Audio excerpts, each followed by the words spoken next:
Un monde inhabituel à l'amphithéâtre de médecine de l'université Alassane Ouattara. Et pour cause, la ministre de la fonction publique y est allée rencontrer les fonctionnaires et agents de l'État issus des régions de Gbeke et du Hambol. Pour Anne Désiré Ouloto, cette rencontre d'échange est la suite de la série de tournées de travail effectuées à San Pedro et Yamoussoukro. Nous avons reçu pour instruction du président de la République et du Premier ministre de tout mettre en œuvre pour que notre administration publique soit performante. Cette administration publique ne peut pas être performante si nous ne travaillons pas à la transformation qualitative de cette administration. Si nous ne mettons pas les fonctionnaires et agents de l'État donc en bon état d'agir pour cette administration partout où besoin est et partout où il se trouve. C'est la raison pour laquelle nous estimons nécessaire et urgent de réarmer moralement le fonctionnaire. Le séjour de la ministre de la fonction publique continue et la suite du programme est meublée par des ateliers cliniques. Le président de la République. Pour leur courage et les efforts qu'elles fournissent au quotidien pour le bien-être et l'épanouissement de leurs familles et villages, les femmes du département de Mbengue sont honorées par le ministre directeur de cabinet du président de la République, Fidel Sarasoro. Avec lui, le député maire de Mbengue, Ali Kader Koulibaly. À la place Ngolo Fatrouma, elles reçoivent plusieurs cadeaux, entre autres des pailles, du matériel agricole, des ustensiles de cuisine et des tricycles. Elles traduisent leur reconnaissance aux donateurs. Les femmes fonctionnaires rencontrent certaines difficultés. Je prends le cas des enseignantes. On peut t'affecter dans un campement. Les conditions ne sont pas réunies. En dépit de cela, ils pensent à nous. Nous ne pourrons que leur dire merci. On a reçu des cadeaux, on est vraiment en pleine joie. Ça va nous aider à beaucoup travailler et améliorer le domaine de la maraîchère. Au cours de cette journée dédiée à la femme, les autorités ont interpellé une fois encore la population au respect des droits des filles et femmes. Elles durcissent le ton lorsqu'une élève, enceinte, en classe de 3e, est mariée de force au Mali voisin à un autre homme par ses parents. Ces derniers ont été sommés de la ramener dans les plus brefs délais au risque de s'exposer à la rigueur de la loi. Elle a eu le BPC. Elle n'a même pas eu le temps de retirer sa collante. D'une manière ou d'une autre, de gré ou de force, cette fille doit être présentée à la brigade de gendarmerie de Mbengue. Sinon, nous connaissons la méthode. Kader a tout dit. Et il a bien dit. Malheureusement, elles ne sont pas toujours respectées. C'est pour cela que je demande que plus qu'une célébration, que ce soit un jour de prise de conscience et que nous puissions rendre hommage tous les jours à nos mamans, tous les jours à nos femmes, tous les jours à nos sœurs, tous les jours et tous les jours. Au cours de cette célébration des femmes en Mbengue, les pères n'ont pas été oubliés. Eux également ont bénéficié des présents.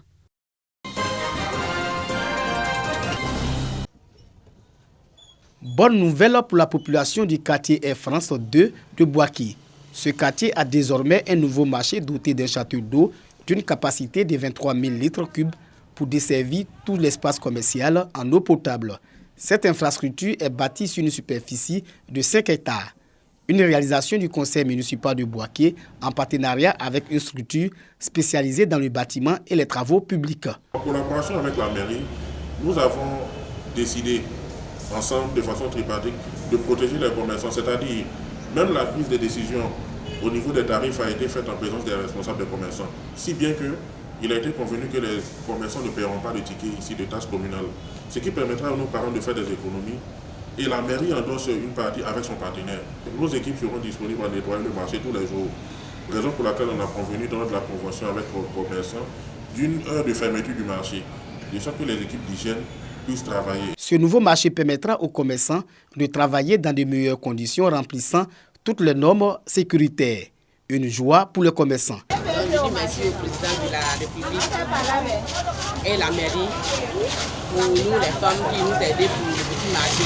Le nouveau marché du quartier Air France 2 comprend un bâtiment de 3 bureaux et un autre bâtiment R+2 dédié à l'état civil, une infirmerie, 3 agences bancaires, un bureau des sapeurs-pompiers, un poste de police, une salle de surveillance équipée de 20 caméras, 550 étagères, 300 magasins, 25 bosses et 78 toilettes.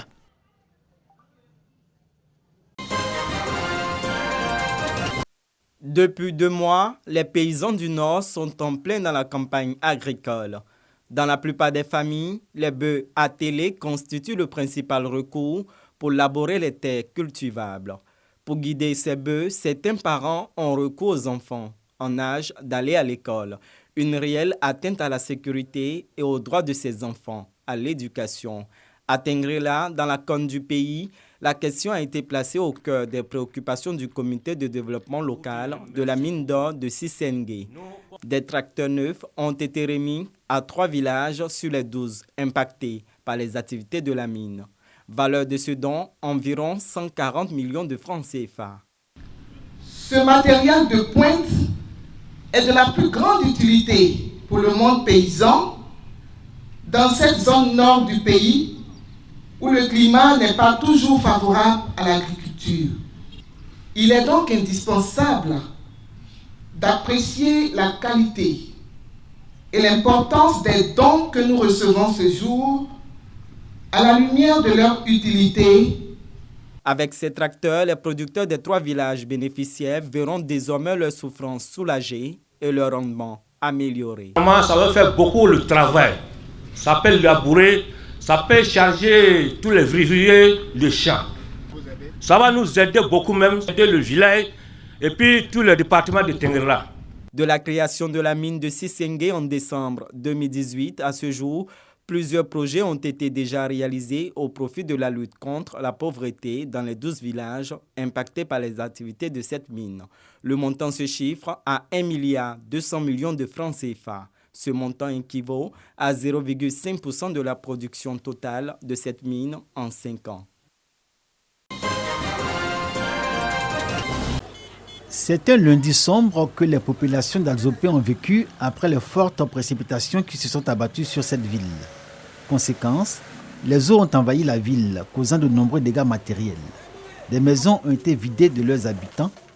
Un homme a trouvé la mort, emporté par les eaux en tentant de traverser à moto une rue inondée pour regagner son domicile. Elles sont nombreuses, les victimes de cette inondation. 1059 personnes, selon la direction régionale de la solidarité de l'AME. La plupart a trouvé refuge au lycée 2 et une vingtaine de ces sinistrés a été recueillis par la chefferie, le temps que le gouvernement leur apporte soutien et assistance. Depuis ce jeudi matin, la situation se normalise. Alzopé retrouve son charme suite aux travaux effectués depuis le mardi au lendemain de la grande pluie.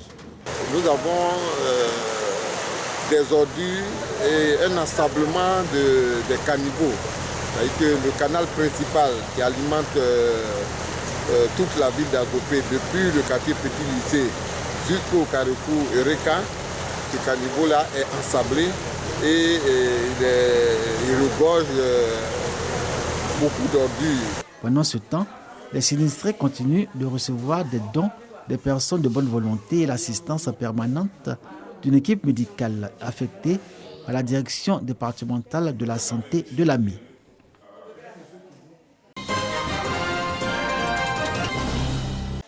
Centre culturel Jacques Aka de Boaki, lieu de la tenue de la 12e édition du FENACMIS, Festival national des arts et cultures en milieu scolaire.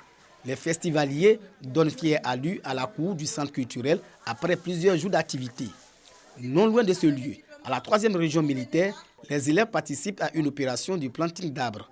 Ces activités de salubrité et de reboisement font désormais partie des concours au programme du FENACMIS, une initiative des ministères de l'Éducation, de l'assainissement et des eaux et forêts pour inculquer aux jeunes des valeurs éco-citoyennes. Le gouvernement ivoirien, conscient des conséquences néfastes de la disparition du patrimoine forestier, a décidé d'apporter des solutions en hissant la forêt au rang des priorités nationales. Le reboisement constitue un programme majeur dans cette nouvelle politique. Ainsi, chers élèves, sachez que vous êtes dès cet instant les ambassadeurs de la forêt ivoirienne. Avec les enfants, nous apprenons beaucoup de choses Les enfants, ils ont atteint une certaine maturité. À leur niveau, nous-mêmes donner des valeurs de salubrité que nous ignorons même. Le groupe RTI accompagne cette action qui vise à faire des jeunes des adultes de demain soucieux de la préservation de la forêt et de la protection de l'environnement. Face à la menace du désert, il est très important d'inculquer ces notions de civisme aux enfants. Et donc c'est à la base qu'il faut inculquer cela. L'implication des tout-petits dans la politique de reconstitution du couvert forestier est soutenue par les aînés. Ça va inciter la jeune génération à préserver, à garder le couvert forestier pour les autres générations futures. Le Festival national des arts et cultures en milieu scolaire est un rendez-vous annuel en vue de détecter et valoriser les talents des écoliers et élèves dans les domaines de la culture, de la peinture, du chant et de la cuisine.